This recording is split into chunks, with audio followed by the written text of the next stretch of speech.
Welcome to our NView LinkedIn Live event, What Should You Know About Bedbugs? My name is Stephanie Lyons. I'm the Portfolio Director here at NView for the Professional Pest Management business, and I'm joined today by a panel of experts from across the globe to tell you more about bedbugs. Our experts will dive into topics like the biology and behavior of bedbugs and what management and treatment options are available to make sure that these small pests don't turn into a big problem. We have a great lineup of panelists today. Let me introduce them to you. First, welcome Alex Coe. Alex is the Solutions Development Manager here at NView for both the professional pest and mosquito management business.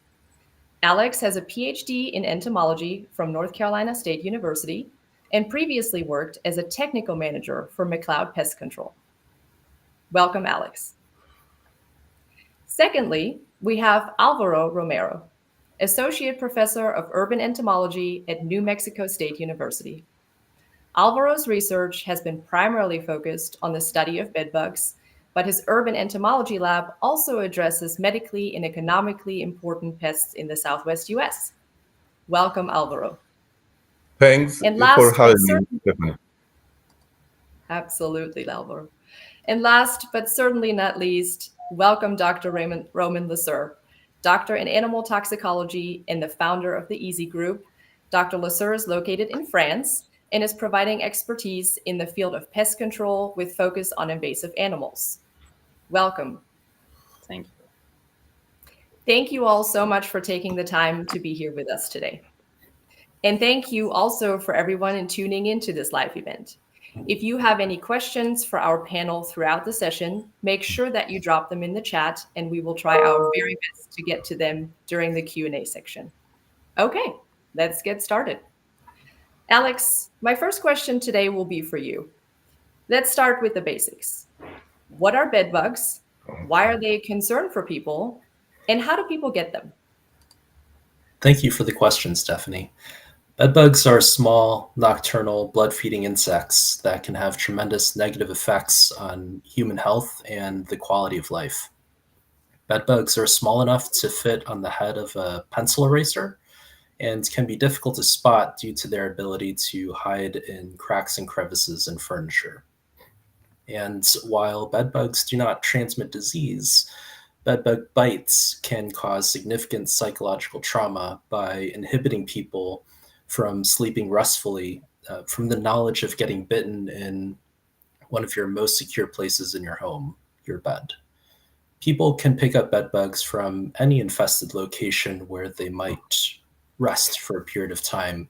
For example, homes, hotels, retail stores, movie theaters, as well as modes of transportation, such as buses and planes. Thank you, Alex. That's certainly a lot of different places that one can pick up bedbugs from. To build on that, I think most of us may have heard more and more in the media about rising infestations of bedbugs. Is there truth to that? Is there really an infestation on the rise globally? And if there are, what are the primary factors contributing to this trend? Roman, maybe you can share with the audience your experience in Europe. Yes, thank you for this question. Yes, we have to face a clear increasing of bedbugs infestation, and particularly in Europe. But if we have a look on Europe, we have an increasing mainly in southern countries regarding northern countries where the infestation are at a low level. For example, in France, we get an increasing between 2022 to 2023 of more or less 10% of bedbugs infestation, and we get a bad buzz at the end of 2033 in France, with an increasing of 30% of professional treatment in France. So if we have a look on statistics, since more or less 7 years in France, we get 12% of people concerned by bedbugs infestation. So it's a big infestation for sure, and this infestation is increasing one year to the other. And if we have now a look on the main factors, we know that bedbugs is a traveling insect, so we we travel with bed bugs because bed bugs all along the day is not moving a lot. So the bed bugs is traveling with us for sure. So this is an insect really well adapted to our way of life. Thank you, Roman. Maybe Alvaro, what are your perspectives given your experience in New Mexico and maybe even Latin America? Is this consistent with what you're seeing in your geography? It is difficult to say if the bedbugs are increasing today in the West or nationwide. We certainly know that bedbug population fluctuate over the years, and this is based on information from large pest control companies. We know that bedbugs definitely have become a persistent problem in certain areas of the country. There are places with chronic infestations, difficult to manage, especially low-income housing. So we envision that definitely bedbugs are going to stay there. It's very difficult, and they're going to stay there for a while. As far as Latin America, the situation is a little bit different. And in reality, the situation of bedbugs is different in different across the countries, even within countries. We have heard from professional pest control companies the increase of bedbug services, especially in large cities like in Sao Paulo and Rio de Janeiro in Brazil, in Buenos Aires. But again, it's in certain sectors, and this infestation has primarily associated with international travel, like Roman said. So definitely there is a connection there, where this infestation probably came from countries with a with a high number of infestations. Now Mexico is very different, and I had closely looked the situation in Mexico in the last years, talking with the pest control companies, and definitely there is an increasing number of bedbug treatments in Mexico, along with rodents and cockroaches. Those are the top three urban pests, particularly again, and this is again common, large metropolitan cities like Mexico City, Monterrey, and Guadalajara. And it makes sense because we share borders here with Mexico. There is a proximity, high human mobility, and we have to remember that Mexico is the destiny of tourism, many tourists. So definitely there are many cases of bedbug infestations in Mexico, and that's something that again is becoming very common in Mexico. Thank you, Alvaro. It certainly sounds like human mobility, the increase in global travel, but also urbanization are some key factors here contributing to some rising infestations across the board. So very insightful. Now, let me ask this question. Why is it so challenging to detect bed bugs, especially early? Alex, maybe you can speak to that. Absolutely. One of the primary challenges regarding the early detection of bedbugs stems from the fact that bedbugs are small, nocturnal, and tend to hide in these cracks and crevices in furniture where people rest, such as beds, couches, and chairs. And bedbug bites can be difficult to diagnose, if not impossible, because skin reactions can be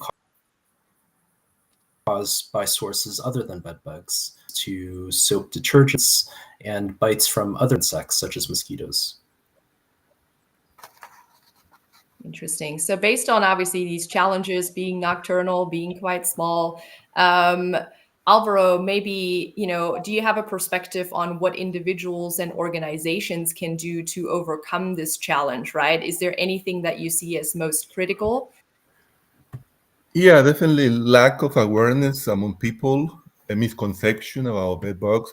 I think that increase the spread and make control more challenging. So it has to do with education. Organizations, individuals, they need to educate, they need to take actions to address these problems by doing education, especially with the identification of bed bugs, to learn what are the signs of bed bug infestation. That's going to be very important, targeting general pest public and also sectors like hospitality and healthcare. That's going to be extremely important. The identification, know the habits of bed bug, how bed bugs are moved around, prevention method. That's extremely important. And what to do if an infestation is suspected. I think that's going to be very critical. Important to deliver information through all these modern information delivery systems. I think that's going to be very critical to curb the spread of bedbug worldwide. Absolutely. Thank you for that insight. I think awareness, general education is at the core of this. You mentioned something really interesting, and that is the hospitality channel. I'm really curious, Roman, in particular, your perspective. I'm sure with the upcoming Olympics in France, this may be a specific hot topic for the hospitality sector. So is there any advice you can offer to hoteliers or the hospitality providers in general to make sure that anything regarding accurate identification of bed bugs?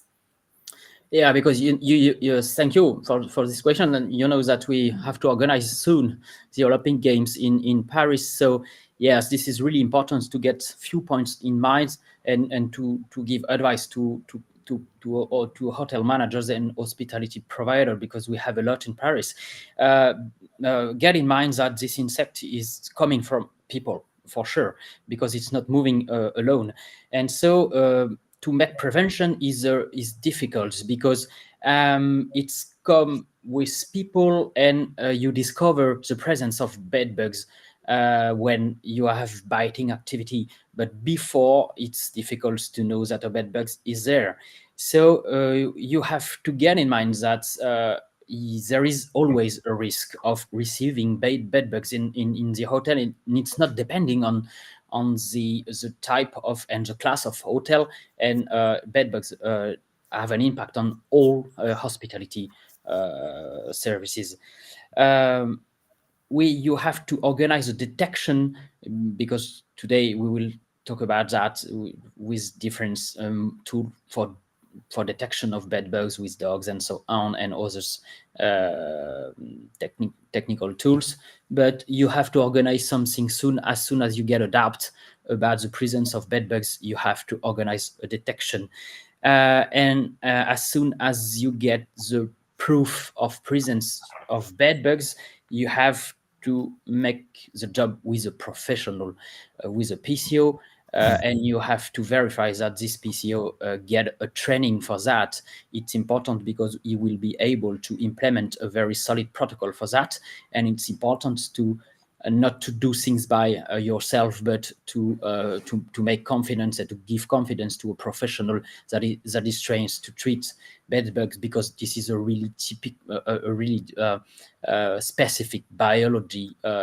So you have to has the services by a PCO, and you have to do it very fast, because the time is your enemy in that case, because the population of bedbugs can increase very, very fast, and you have to react very, very fast in order to avoid the impact in terms of fame for your hotel or hospitality, and in terms of economic impact too. So it's important to do things fast with professional people. Thank you for that perspective, Roman. Really interesting to make sure that you act fast and that there's a certain, urgency to that, and there's professionals out there that can help if a problem arises. So let's maybe talk about treatment in particular. When it comes to treating infestations, what are some current best practices that are out there? We'll start with that, Alex, and then if you have any perspective on maybe some advancements in technology that you also see on the horizon, I'm sure the audience would be interested in that too.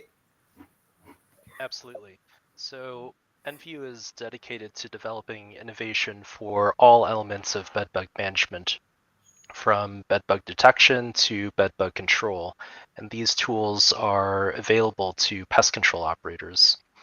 Early detection of bedbugs is key because failure to detect early infestations can have dramatic pest management consequences. Bedbug populations that bloom out of control that can bloom out of control if left undetected. So proactive and early detection of bedbugs is critical.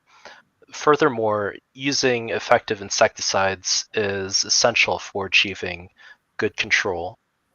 There are both non-chemical and chemical tools available to pest management professionals. These non-chemical tools are diverse and range from pest-rated vacuums and pitfall traps to heat treatments. Chemical tools with effective active ingredients are also available to pest control operators. Thanks, Alex. Maybe Roman, anything to add from your perspective in terms of best practices that you see? Yeah, I totally agree with Alex on that point, and I think, in my opinion, that the future for bedbug treatment will come from early detection technology, going through ready to use tests, for example, to have a quick answer of presence or absence of bedbugs, and to give the opportunity for manager of hospitality or hotel to screen, to check frequently, to check, usually check their houses and their room, in order to be able to act fast as soon as they get the first doubt of presence of bed bugs. Uh, I think it's going through information of general public of what is bed bugs and what is the biology of this insect, because you can't compare the biology of cockroaches and ants and bed bugs. Bed bugs is a really particular insect that eats blood only, so it's a particular biology. And it's important to give information to general public to be aware of that. The training for PCO is a main important innovation for that. We have to give biological facts to PCO in order to build very solid protocol, in order to have efficacy each time they act in the field, and to develop new products to increase or to maintain efficacy, going through biosolution, as Alex said, but going to chemical solution, and to avoid resistance phenomenon, for example, in the field, because we have to face resistance to insecticides in the field. And so I think it's not one innovation, but few innovation giving chance for manager of hotel and giving chance to PCO to be effective and running along the time, because we know that this is a fight against time to be able to control bed bugs infestation. Thank you. That's a great perspective. Alvaro, anything to add here in terms of best practices or any advancements that you see in the field in terms of treatment? Oh, basically emphasizing in an integrated approach for bedbug control. And there are effective chemical tools there, no chemical tools, and I think that we're going to be more effective to integrate all these tools. More than ever, the integrated pest management, what we call integrated pest management, is something that is very important, especially for a pest that is unique, has unique behavior, very challenging to control. So we need to grab all those concepts, those integrated pest management, which also include, as had been said, early detection, prevention, education. That's the key for successful management of bed bugs today. Thank you, Alvaro. You talked quite a bit about, obviously, early identification, treatment, and then I think we also mentioned monitoring. What are some of the tools available for bedbug monitoring that are out there? And I'll maybe throw that one to Alex and then whoever would like to chime in. Absolutely. So remember the cycle of bedbug management is first detection, then control, and finally monitoring to verify whether or not control methods have been effective. There are a number of tools available for monitoring bedbug populations, but the most common tools are pitfall traps, climb-up traps, interceptor traps. These are traps that capture live bedbugs, and so visually it provides a visual confirmation that whether or not control measures have been effective or not. Great. Anything from Alvaro or Roman on the monitoring that you see, maybe some differences in your geographies, or is that very consistent with what is happening in Europe and the US and Latin America?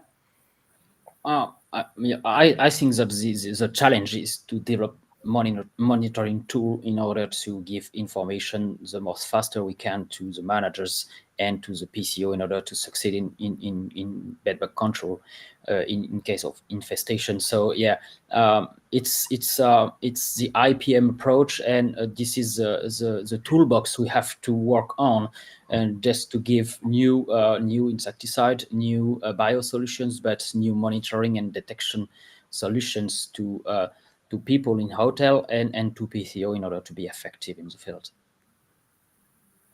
Thank you. Regarding detection, yeah, there are new technologies coming out.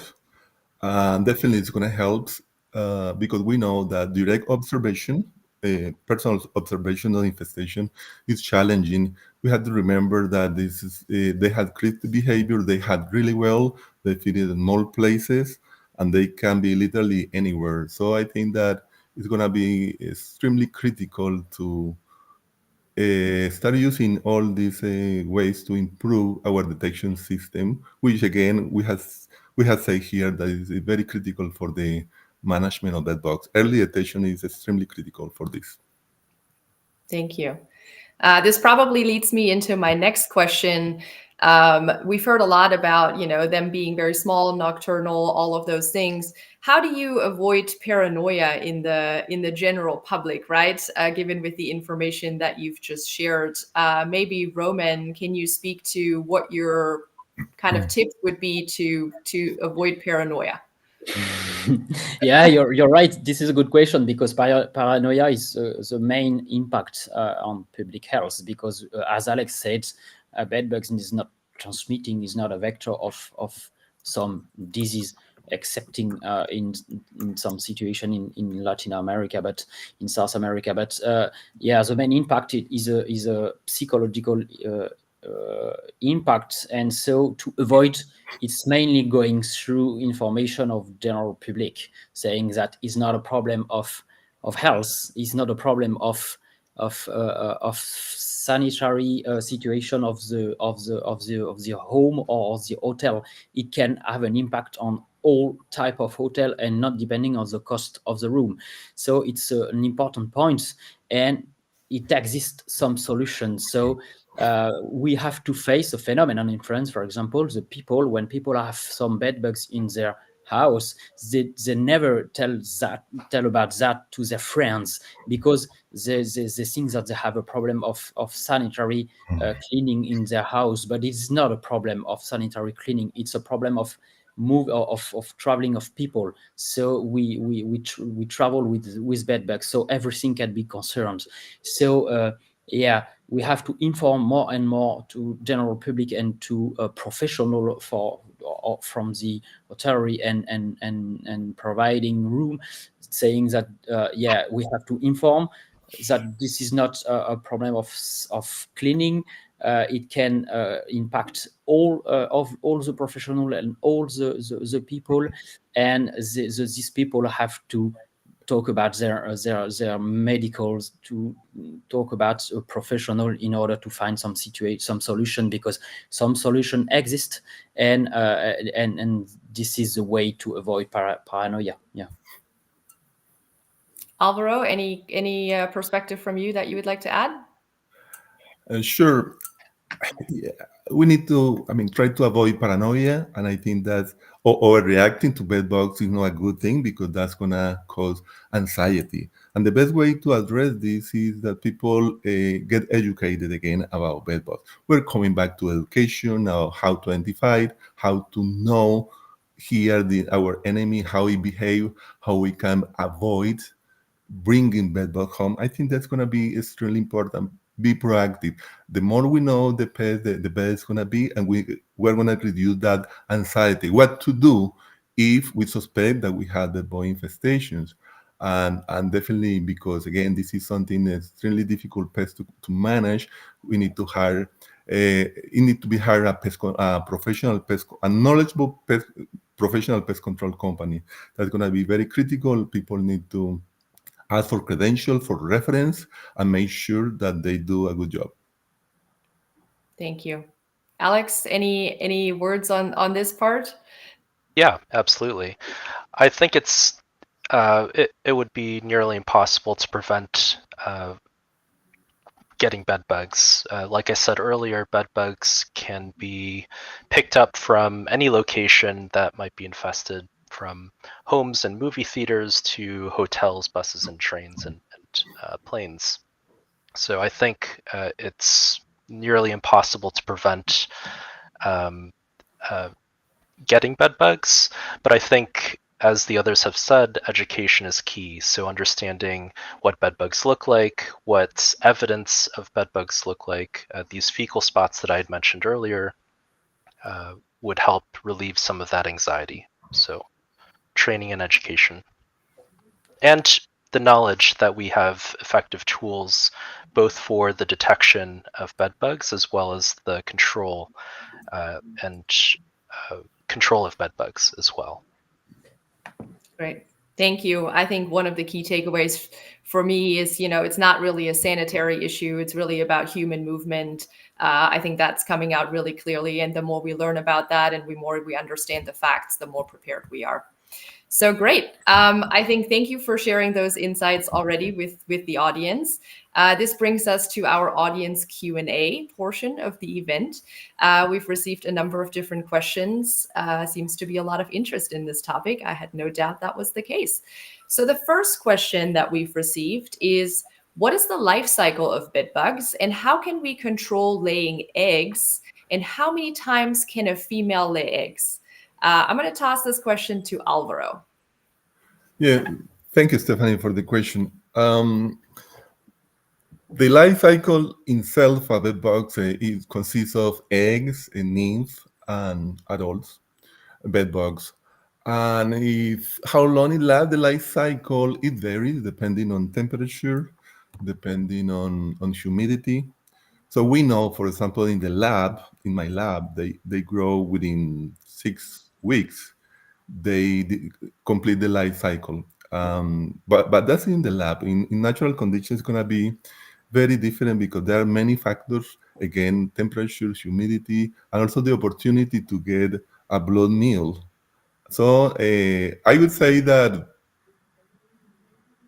probably 2-3 months in the field. I mean, if somebody bring a female, fertile, inseminated female, the person might see the progeny between around 3 months. That's something that you're gonna see the baby. Gonna be the progeny, new adults. I mean, the new generation of adults. How we can prevent laying eggs? Well, we had to target the reproductive stages, which is the female, of course, primarily, and that's something that we should do once we detect the infestations. And we had the tools. We have all the tools that we have been talking about to reduce to kill this female and prevent egg laying. How many times can female lay eggs? Uh, they can produce 3-4 generations per year, and they can live up to 2 years. And so it's all depend on the availability of the blood and the chance that the insect has to ingest the blood. So, in other words, if there is an infestation that is neglected within 1 year, and there is a host available all the time, that population is going to increase dramatically, and it's going to spread. It's going to stay initially in the bed, but as the population grow, there are going to be some migration of females, and eventually will end up in some other places of the residence, not using the bed. So that's something that happens while infestations are neglected, and even can migrate somewhere else. If there is a multi-unit housing in those kind of buildings, have been demonstrated that they can move to the next to adjacent units, and that's something very important to know, because if we have one of these places infested in these buildings, multi-unit buildings, we need to check um, up, down the size of the infested unit, because there is a chance that these populations, they originate in one unit, move or migrate to adjacent units. Thank you, Alvaro. The next question we have is, we talked a little bit about during treatment that we need to avoid resistance. There is a question from the audience that whether there is any resistance development for any specific insecticide class, and if so, what are our recommendations on how to overcome that? Alex, maybe I'll toss that one to you. Sure. So resistance does exist. This is a natural phenomenon of insects. They have a fast reproductive cycle, and so can readily adapt. These populations can readily adapt and evolve resistance to insecticides. That being said, my recommendation is to use many different tools for the control of bedbugs. So not just spray insecticides, but dust insecticides. We have other tools as well. For example, the climate traps that can capture insects, as well as non-chemical methods.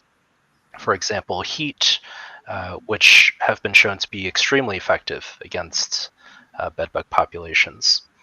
So my short answer is to use as many tools in your toolbox as possible to combat these bedbug populations. Great. Alvaro, would you like to add something to that? Yeah, I think that there are many ways to address these issues with resistance. And one important tool that we are actually discovering and using more is insecticide dust. Insecticide dust, I think that they're very promissory. We had this kind of chemical, or this the nature of this insecticide dust is that they're kind of desiccant, and there is no compelling evidence that the insects develop resistance to insecticide dust. And the other property that the insecticide does is that they can stay for a long time there. Of course, we had to properly apply this insecticide dust in the very specific places where we need, knowing the ecology where the bed bugs hide, where the favorite places. I think that is something that I feel that is a very important tool that need to be used, of course, along with liquid sprays and with some other no chemical methods. Uh, Using that again, it's gonna stay. This residue is gonna stay there. And it can be even for months. So it is something interesting to see in the future how we're gonna start using more insecticide that's in bedbug management. Great. Roman, any comments? There's a similar question here on what formulations of insecticides are best. And I think we kind of already spoke to that, but I don't know what your perspective is. We've heard a little bit about liquid insecticides, dust insecticides. Anything else to add from your perspective? Yeah, it's a really interesting question because this is the topic of my research, of my institutional research in France, looking at resistance to insecticides in bedbugs, cockroaches, and so on. So we know that we have resistance in the field and genetic resistance, but this is not the only one way used by bedbugs to resist, because the behavior of bedbugs going quickly in a place where there's no insecticide and waiting there for 6 months is somewhere a resistance phenomenon.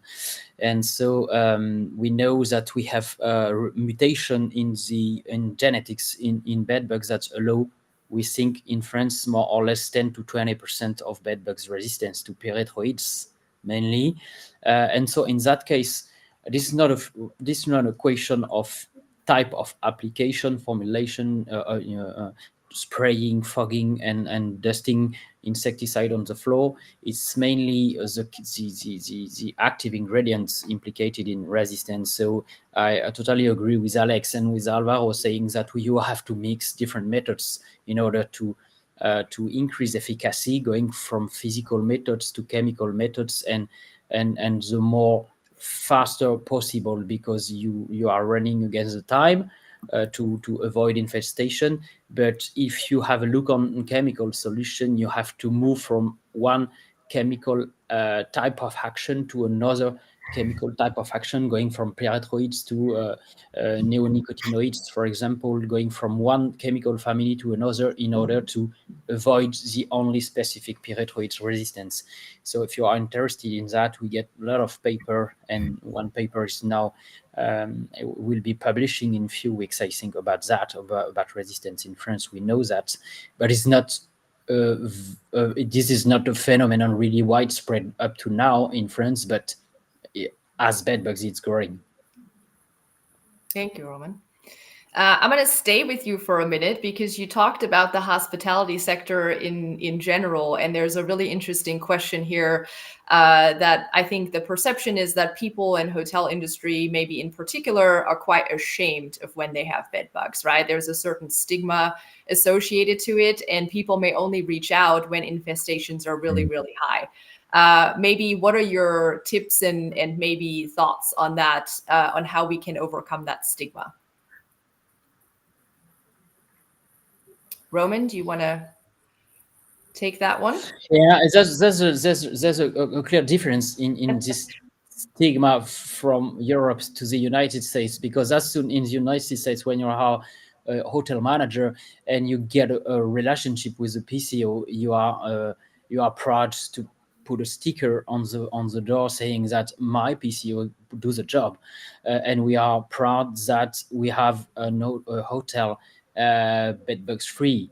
In France, no. In France, in Europe, the hotel manager says that you have to do the job, but without a clear car, you put your car far from the hotel and you do the job, and you say nothing about that. So we have different culture from one country to the other.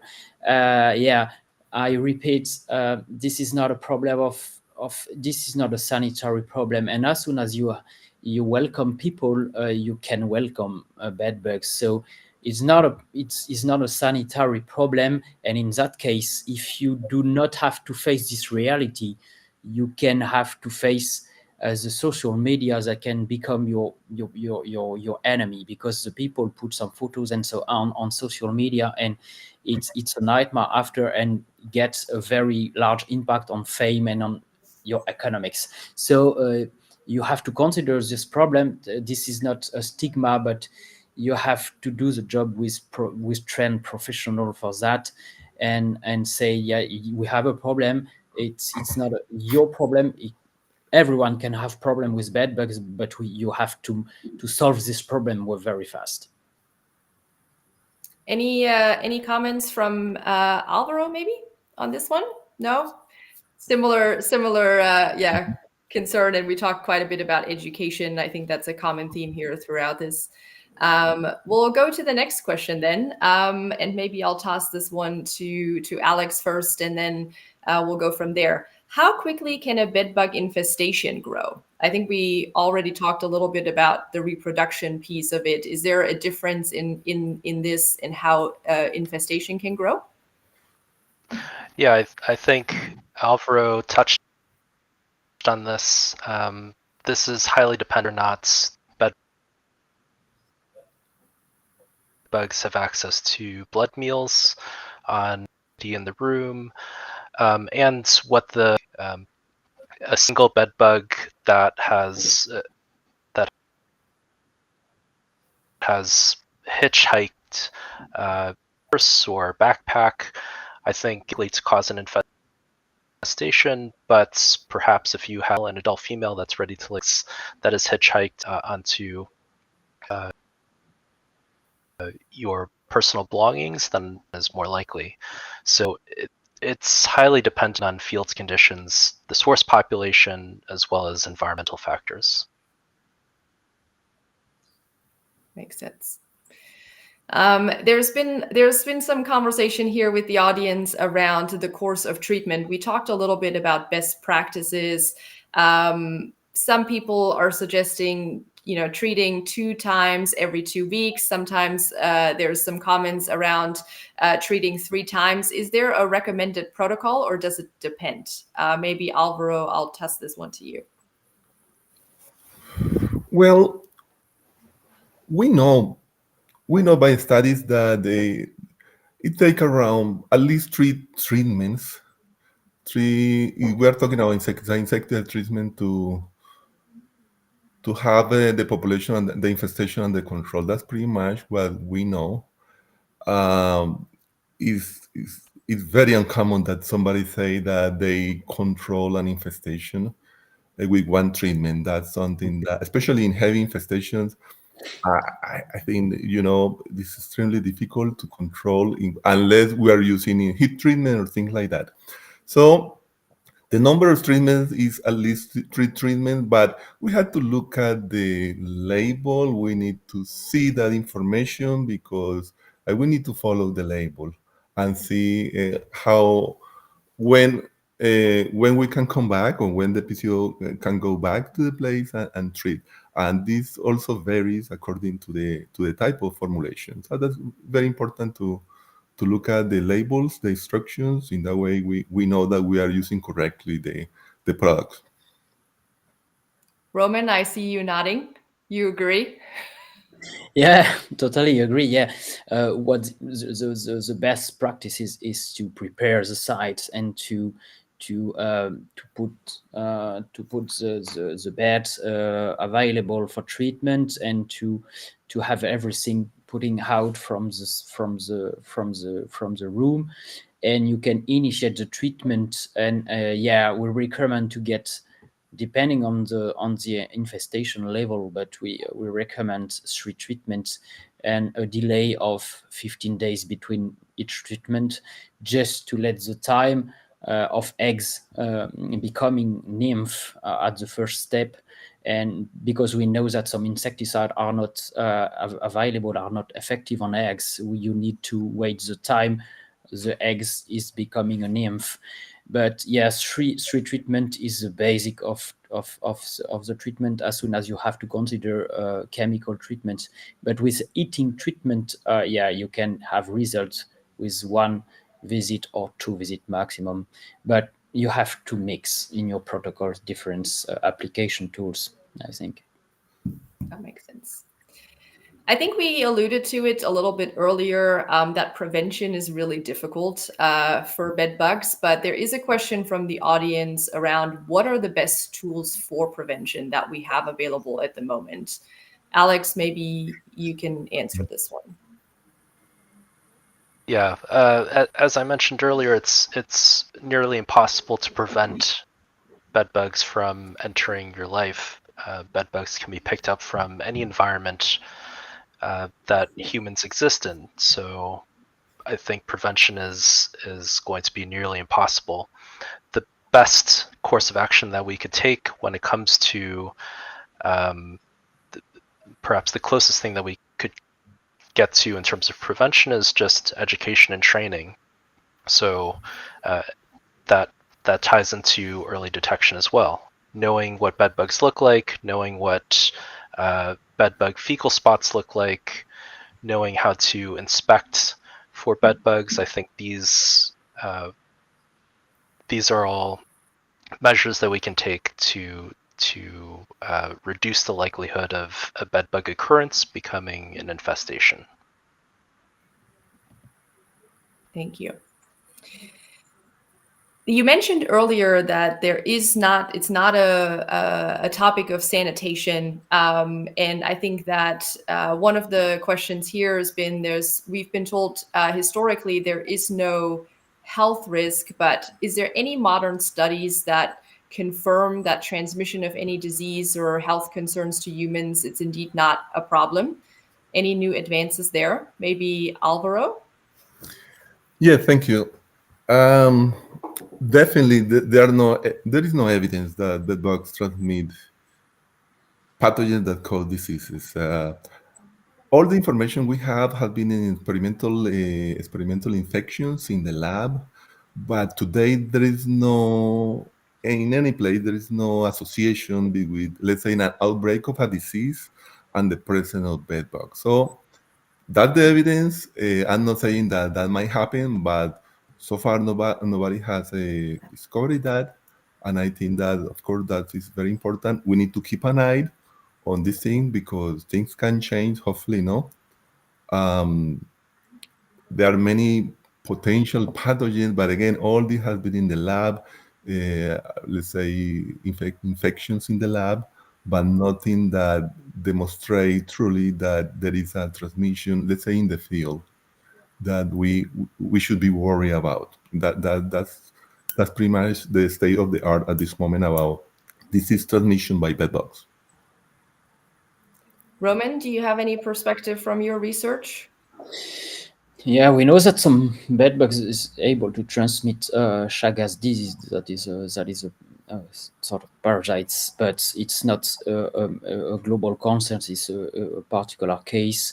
We know that in Europe, no pathogens are transmitted by bedbugs, except some opportunistic pathogens at the point as the biting point, where you get a local infection by an opportunistic pathogen there, but it's not due to the bed bugs particularly, but due to the biting activity.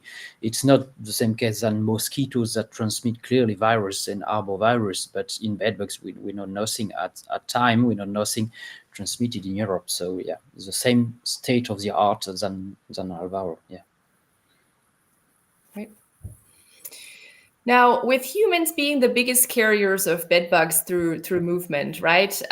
Do we think that there is going to be a shift that we'll see of bed bugs and humans being a carrier, and stronger awareness being part of occupational health and safety management manuals across the globe? What are your thoughts on that? Maybe I'll toss it to Alex. Sure. So education and training is already a big part of what pest control operators do for hospitality. When I used to work as a pest control technician, we would frequently go to hospitals, hotels, and give training to staff, for example, housekeepers, on how to identify what bedbugs look like, identify bedbug fecal spots, evidence of bedbugs, so that action can be taken more quickly.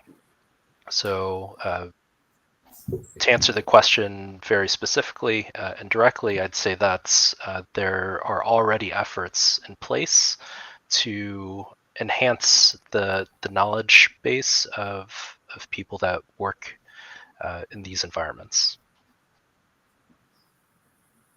Thank you, Alex. A question here on how effective the biological control with entomopathogenic fungus of bed bugs is. Alvaro, do you maybe want to speak to that? Sure.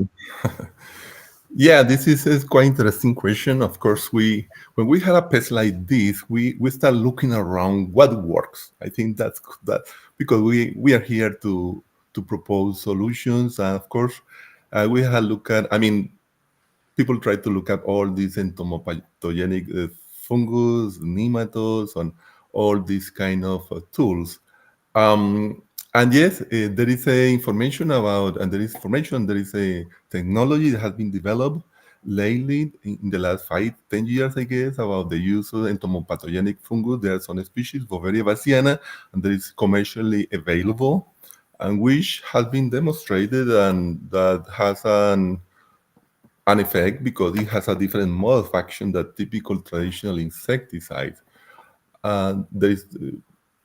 There is that formulation out there people are using, and the laboratories have demonstrated that definitely is effective, and that also there is a residual action. That means when the spore is applied there as a liquid spray, can stay there and be caught by the insects, and then while the insects go to aggregations, can be some horizontal transference of these spores, and the spore grow and eventually kill the bug. So those technologies exist here. There is a product formulation commercially available in the United States and been approved, and people are starting using this again as part of the integrated pest management, as part of a tool of the integrated pest management here in the States.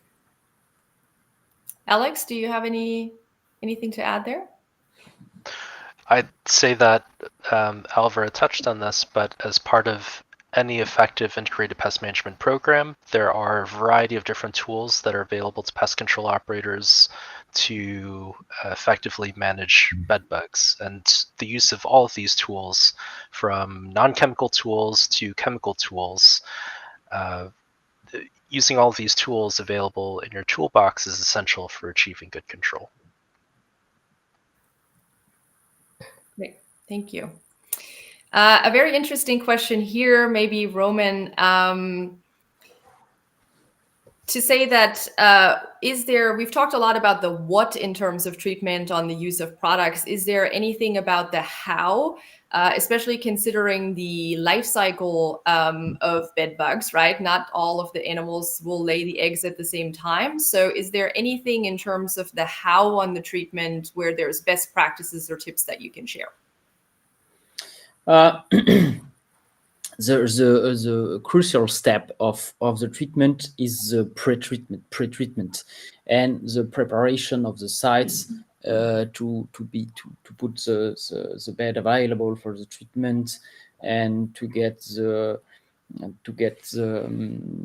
everything out from the room, to expose all the insects to the insecticide treatment. And why 3 treatments, 3 visits? The first visit will kill nymph and adults. And as soon as you get a very high infestation, your first treatment is perhaps not enough to kill all the adults. But in that case, you are sure that you are not killing eggs. The second one have chance to kill the rest of adults, and a part of the eggs becomes nymph, and the last one is just to finish the job, and particularly if you get females that lay eggs after the second treatment, you have possibility to control the overall population. And so that's why, as Alvaro said, it's not possible to control an overall population in just one visit. And depending on the infestation level, you have to organize most of the time 3 visits. Thank you. Alex, I'm going to toss this last question from the audience to you.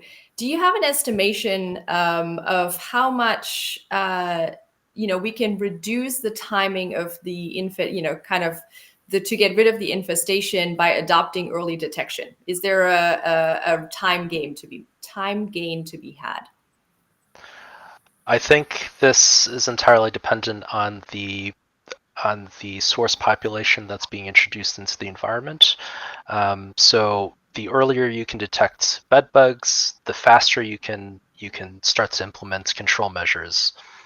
And again, the initial population grows into a larger infestation is dependent on environmental factors like Alfred had said earlier: temperature, humidity, availability of blood sources. But I think it's common sense that the earlier we can detect bed bugs, the faster we can take action, and that's something that everyone could use. Thank you, Alex. All right. Before we close, I have one final question to each of the panelists. If you had to leave the audience with one fact or practical tip regarding bed bugs, the biology, treatment, what would it be? Alvaro, I'll maybe start with you. Avoid overreacting. That's going to cause anxiety. And the best way to address paranoia with these bed bugs is get education, get to know how to identify bed bugs, the sign of infestations, dark spots, and molds, insect skins. Also bites. Somebody asked about bites, marks. I think that's also it's not a definite proof that you have bed bugs, but if you go to bed the night before and you didn't have those marks, and you in the morning you wake up with those marks, suspect that they are bed bugs. It's not definite, but that might help. We know that definitely there's no way to say this is a bed bug bite, because there are many arthropods that can cause similar skin reactions. So I think that it's going to be extremely important. So again, going back to the sign of infestation, look at the to see. There is a mark say when you wake up in the morning, be proactive, be how bed bugs occur, infestations occur, and all that is going to reduce the paranoia. If we know the nature of the problem, that's going to reduce our anxiety for this pest. Thank you, Alvaro. Alex, how about yourself? What's your one tip to the audience? My one practical tip is to be familiar with how to conduct a bedbug inspection and to be familiar with what bedbug fecal spotting looks like. So know how to inspect cracks and crevices around areas where you might rest, for example, areas around furniture such as beds, couches, and chairs, and be on the lookout for telltale signs of bedbug fecal spots. These are small black spots that look like someone has dotted the area with a permanent marker. Thanks, Alex. And Roman, what is your tip for the audience? In reality, I get 3 tips. Oh, First one, be aware of this growing problem of bed bugs. Is not a sanitary problem. It can impact everyone, and particularly in hotels. So this is not your problem. This is a problem because we are becoming people. So as soon as we get people, you can have bed bugs. So this is first tip, first fact. Second one is that act as soon as you get a doubt and organize a early detection. It exists some tools today, dogs and other tools. So it's important to organize by yourself or with a professional. It's important, and as soon as you get, as you ask for professional intervention in your hotel or so on, ask for a trained professional and be sure that your professional is a trained one. Because in France, for example, we get a big problem with professional who do not do the job. So it's important to be sure that you get the good professional in hand. thank you, Roman. If I had to summarize today's session, I think a theme here, right? Education is really critical. Acting with urgency to make sure that we get a handle on the problem early, and then contact your professional. I think we have the tools available. There are professional pest control operators that have all the tools at their disposal that can help, and not to wait with treatment for too long. We have received a number more questions that we unfortunately cannot get to, but we promise to try and get back to you and answer them in the LinkedIn channel. So stay tuned for that. With that, I would like to thank everyone for joining us today on this very important topic of what should you know about bed bugs. I hope you found the discussion as informative as I did. Thank you so much to our panel for sharing your insights and practical tips with the audience. It's been an absolute pleasure. And of course, a big thank you to everyone who tuned into today's live event. And I think you'll agree that we're leaving here with some really great actionable tips to make sure that these tiny pests don't become big problems. Thank you all. Thank you, Stephanie. Thank you. Thank you so much. Thank you.